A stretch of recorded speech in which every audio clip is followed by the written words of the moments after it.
हर जगह इनको रोकने की कोशिश की गई, लेकिन पंजाब के किसान कहां मानने वाले हैं। वो चलते गए चलते गए चलते गए, सारे अड़चन पार करते हुए, इनके बैरिकेड तोड़ते हुए, पानी की बौछारें पार करते हुए पंजाब के किसान दिल्ली के बॉर्डर पे पहुंच गए। जब किसान दिल्ली के बॉर्डर पे पहुंच गए तो दोस्तों, मोदी सरकार ने एक बहुत बड़ा षड्यंत्र रचा। उन्होंने बहुत बड़ी प्लानिंग करी। मोदी सरकार ने प्लानिंग करी कि इन किसानों को दिल्ली आने देते हैं।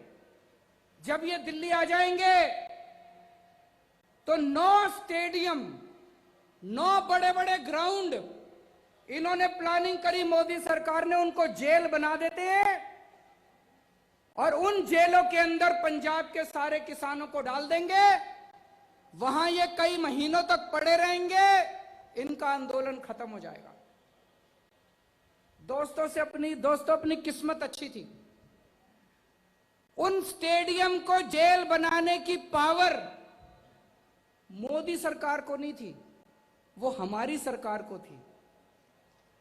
ये किस्मत थी, ऊपर वाले की कृपा है, वाहेगुरु जी की कृपा है कि स्टेडियम को जेल बनाने की पावर मोदी सरकार की नहीं थी। तो मोदी सरकार ने मेरे पास फाइल भेजी कि ये 9 स्टेडियम जेल बनाने हैं। मैंने पूछा क्यों बनाने हैं? बोले ये जो किसान आ रहे हैं इनको जेल में डालना है। तो दोस्तों, हमने कहा हम नहीं जेल नहीं बनने देंगे। इन्होंने खूब फोन करे मेरे को, इन्होंने खूब दबाव डाला, खूब प्रेशर डाला, लेकिन हम नहीं झुके। अभी जर्नैल सिंह ने पढ़ के बताया, मैंने फाइल पे लिख दिया, किसानों का आंदोलन अहिंसक है, इनकी मांगे जायज हैं, मोदी सरकार तुरंत इनकी मांगे मान ले और हम इनको जेल नहीं बनने देंगे। दिल्ली पुलिस की अर्जी हम लोगों ने खारिज कर दी, हम लोगों ने कैंसिल कर दी।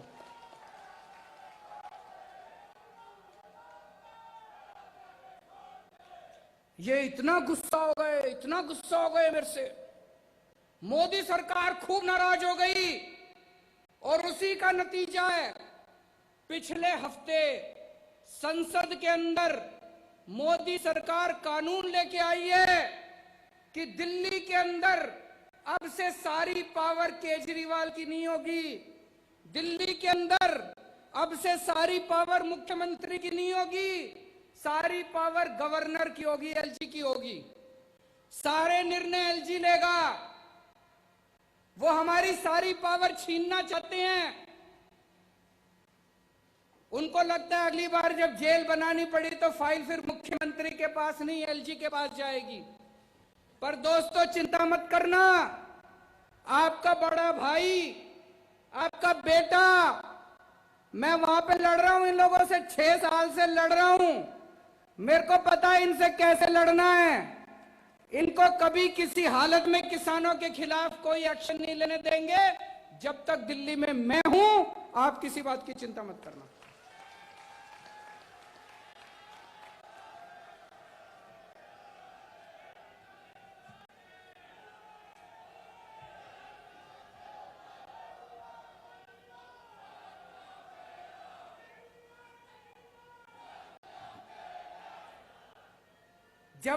जब बॉर्डर पे किसान आके रुक गए, उनकी सेवा करने के लिए हमारे ये सारे एमएलए, जितने एमएलए बैठे हैं, पंजाब के सारे एमएलए, हमारे एमपी भगवंत मान साहब, हमारे दिल्ली के सारे एमएलए, दिल्ली के सारे एमपी, सबने वहां जाके सेवादार की तरह सेवा की। मैंने सबको बोल दिया, वहां जाओगे पार्टी का झंडा नहीं लेके जाना, पार्टी की टोपी नहीं पहन के जाना, पार्टी का नाम भी नहीं लेना, केजरीवाल का नाम भी नहीं लेना। सेवादार बनके, वाहेगुरु जी का नाम लेके किसानों के बीच में जाके सेवा करना। इन्होंने सबने जाके रोज सेवा करी, और भी बहुत लोगों ने सेवा करी, केवल हमने नहीं। वहां पे और बहुत सारी जत्थेबंदियां हैं, सब लोग ने लंगर लगा रखा है। हमने दिल्ली सरकार की तरफ से वहां सारा पानी का इंतजाम करा, टॉयलेट का इंतजाम करा, हमने वहां पे लंगर का इंतजाम करा। फिर कई बच्चे आए एक दिन मेरे पास, बोले हमें अपने पिंड में बात करने में दिक्कत होती है, सिग्नल कमजोर है। हमने वहां पे फ्री वाईफाई का इंतजाम करा दिल्ली सरकार की तरफ से। जो जो हम कर सकते थे हमने किया। तो एक दिन आपने अखबार में पढ़ा होगा, मैंने सोचा मैं भी सिंघू बॉर्डर पे जाके किसानों से मिलके आता हूं। जब मैं अपने घर से निकला तो दिल्ली पुलिस ने मेरे को रोक लिया। दिल्ली पुलिस मेरे अंडर में नहीं आती, दिल्ली के मुख्यमंत्री के अंडर में नहीं आती। मेरे को मेरे घर के अंदर नजरबंद कर दिया, मेरे को 24 घंटे घर से नहीं निकलने दिया, ताकि मैं सिंघू बॉर्डर पे जाके किसानों से ना मिल सकूं। लेकिन दोस्तों, मुझे कोई परवाह नहीं है, ये जो मर्जी अत्याचार करें, आप लोगों का लड़ाई, आप लोगों की लड़ाई जायज है, आपकी मांगे जायज हैं, आप सच्चाई के रास्ते पे चल रहे हो, अंत पंत में जीत अपनी होगी।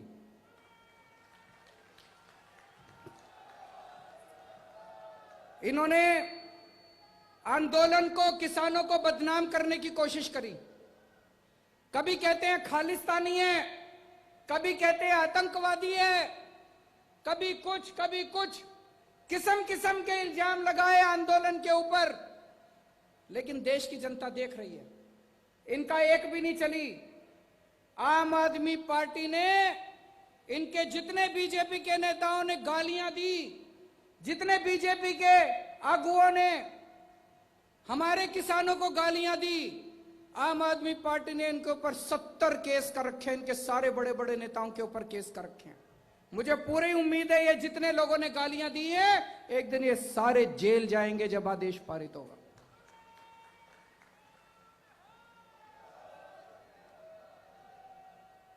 दोस्तों, 70 साल से इस देश के अंदर किसानों के साथ अन्याय हो रहा है, किसानों के साथ ज्यादती हो रही है। 70 साल से इतनी पार्टियां आई, लेकिन किसानों को धोखे के अलावा कुछ नहीं मिला। कभी कोई पार्टी आती है, कहती है हम नौकरी देंगे, कोई नौकरी नहीं देता। कभी कोई पार्टी आती है, कहती है हम कर्जा माफ करेंगे, कोई कर्जा माफ नहीं करता। लेकिन दोस्तों, ये तीनों कानून जो हैं, ये तीनों कानून ऐसे हैं कि अगर ये लागू हो गए तो किसानों का कुछ नहीं बचेगा, ना उनकी जमीन बचेगी, ना उनकी खेती बचेगी। ये खेती उठा के बड़े बड़े पूंजीपतियों को, इनके जो दोस्त है, 3-4 दोस्त है, उनको उठाने की पूरी तरह इन्होंने तैयारी कर रखी है। आज से 4 साल पहले जब पंजाब में चुनाव हुआ था, तो कैप्टन साहब ने भी बड़े बड़े वादे किए थे कि नहीं किए थे? कैप्टन साहब ने कहा था स्मार्टफोन दूंगा, जिस जिसको स्मार्टफोन मिल गया जरा हाथ खड़ा करके दिखा दो, अपना फोन दिखा दो। कैप्टन साहब ने जिस जिसको स्मार्टफोन दिया है, किसी को नहीं मिला। कैप्टन साहब ने कहा था किसानों का लोन माफ करूंगा, कर्जा माफ करूंगा। किस किस का कर्जा माफ हो गया, जरा हाथ खड़ा करके बता दो। कैप्टन साहब ने कहा था बुढ़ापा पेंशन 2500 रुपए महीना करूंगा। जितने बुजुर्ग बैठे हैं, जिस जिसके 2500 रुपए हो गए, जरा हाथ खड़े करके बता दो। कैप्टन साहब ने कहा था हर घर में नौकरी दूंगा। किस किस को नौकरी मिल गई, जरा हाथ खड़े करके बता दो। आज ये मैं कार्ड लेके आया हूं, ये कैप्टन साहब ने ये कार्ड बांटे थे, नहीं बांटे थे? इस पे लिखा है बेरोजगारी भत्ता कार्ड, बेरोजगारी भत्ता कार्ड। इस पे लिखा है कैप्टन ने सौं चुकी, हर घर एक नौकरी पक्की। कैप्टन ने सौं चुकी, हर घर एक नौकरी पक्की। किस किस को नौकरी मिल गई? दोस्तों, ये कार्ड कैप्टन साहब ने यह कार्ड 20 लाख लोगों के घर में बांटे थे। 20 लाख नौजवानों को यह कार्ड दिया था। कैप्टन साहब ने कहा था मेरे को वोट दे दो, मेरी सरकार बन गई तो मैं नौकरी दूंगा। ये कार्ड ले आना, कार्ड दिखा के मैं नौकरी दे दूंगा। आज पंजाब के युवा उनके घर के चक्कर काट रहे हैं, एक आदमी को नौकरी नहीं मिली। मेरी आप लोगों से निवेदन है, ये कार्ड फेंकना मत, ये कार्ड रखे रखना। रोज सवेरे उठ के इस कार्ड को निकाल के देखना, यह आपको याद दिलाएगा कि आज से 4 साल पहले एक आदमी आपको धोखा देके वोट देके चला गया। ये कार्ड आपको याद दिलाएगा कि किस तरह से कैप्टन साहब ने आपको झूठ बोल के वोट लिया। ये कार्ड फेंकना मत। अगले 1 साल तक रोज सवेरे उठ के ये कार्ड देखना। मैं आपसे पूछना चाहता हूं कि अगर कोई आपको धोखा देता है तो आप क्या करते हो? उससे बदला लेते हैं। कैप्टन साहब ने आपको धोखा दिया, 1 साल के बाद उनसे बदला लेना है नहीं लेना है? लेना है नहीं लेना? हाथ खड़ा करके बताओ जरा। जिसने धोखा दिया, पूरे पंजाब को धोखा दिया, ना किसी को नौकरी दी, ना किसी को रोजगार दिया, ना किसी का लोन माफ किया, ना किसी की बुढ़ापा पेंशन लगाई। अभी 2 दिन पहले एक टीवी चैनल, क्या नाम है आप?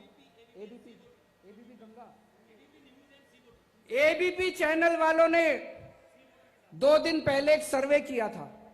देखा था? सर्वे आया था। क्या था सर्वे में? 2 दिन पहले उन्होंने सर्वे किया था कि आज अगर चुनाव हो तो पंजाब में किसकी सरकार बनेगी। सर्वे में आया है कि पंजाब के लोग कह रहे हैं कि आज अगर चुनाव हो तो पंजाब के अंदर आम आदमी पार्टी की सरकार बनेगी। मैं नहीं कह रहा, सर्वे में आया है। एबीपी चैनल वालों ने सर्वे किया है। सर्वे के अंदर निकल के आया है कि आम आदमी पार्टी नंबर 1 पार्टी है, आम आदमी पार्टी की सरकार बनेगी। तो दोस्तों, ये कार्ड संभाल के रखना।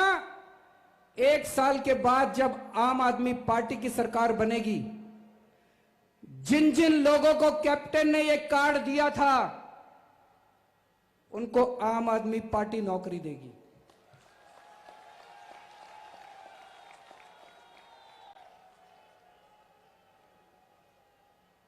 जिन जिन लोगों को कैप्टन ने ये कार्ड दिया था, जब तक नौकरी नहीं मिल जाती तब तक आम आदमी पार्टी की सरकार आपको बेरोजगारी भत्ता देगी।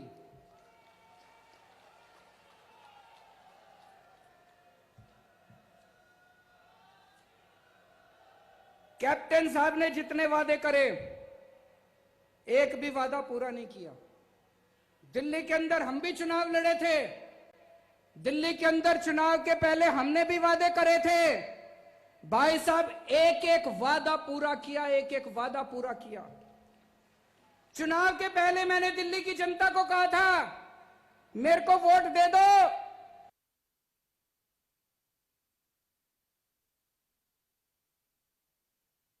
दिल्ली में 24 घंटे बिजली आती है, कोई पावर कट नहीं लगता, 24 घंटे बिजली आती है। और बिजली का बिल कितना आता है?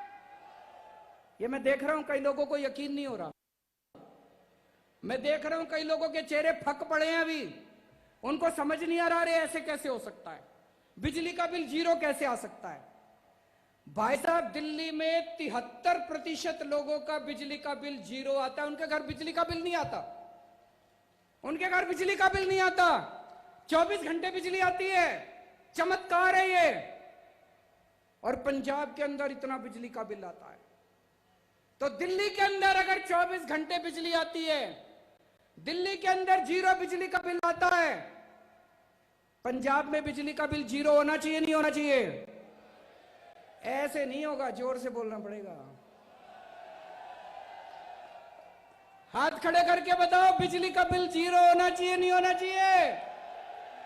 दिल्ली में हो सकता है तो पंजाब में क्यों नहीं हो सकता? कौन करेगा? कौन सी पार्टी करेगी?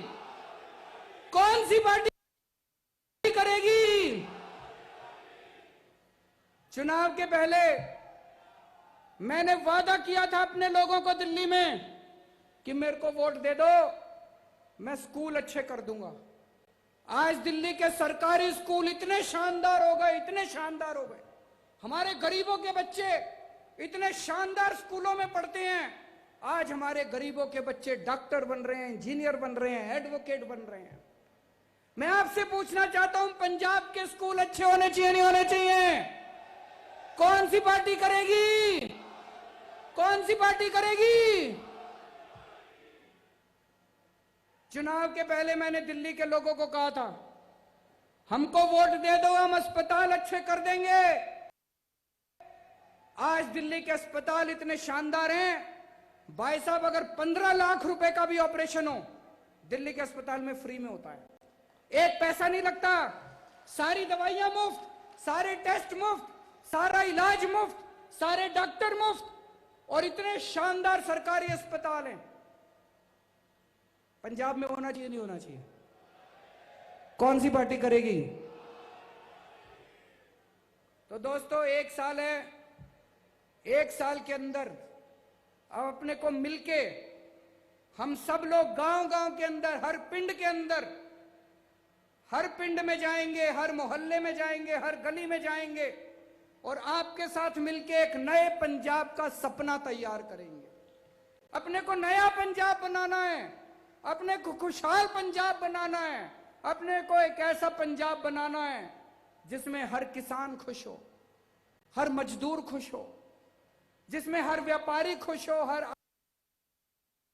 आड़ती खुश हो, जिसमें हर आदमी, हर औरत, हर बच्चा खुश हो, जिसमें हर एक को अच्छी शिक्षा मिले, जिसमें हर आदमी को अच्छा इलाज मिले, जिसमें पैसे की तंगी की वजह से किसी की स्कूल बंद नहीं होनी चाहिए, किसी को अस्पताल इलाज नहीं बंद होना चाहिए।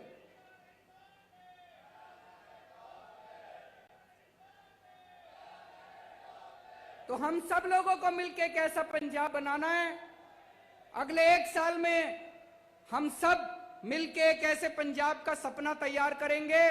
उसके बाद आम आदमी पार्टी की सरकार आएगी और आपके साथ मिलके पंजाब को एक नया पंजाब बनाएंगे, खुशहाल पंजाब बनाएंगे। एक बार फिर से मैं पंजाब के किसानों को कहना चाहता हूं, पंजाब के लोगों को कहना चाहता हूं, हम तन मन धन पूरी तरह से, मैं, मेरी पार्टी, मेरी सरकार किसानों के साथ है और जब तक ये तीनों कानून मोदी सरकार वापस नहीं लेती हम चैन से नहीं बैठेंगे। बोले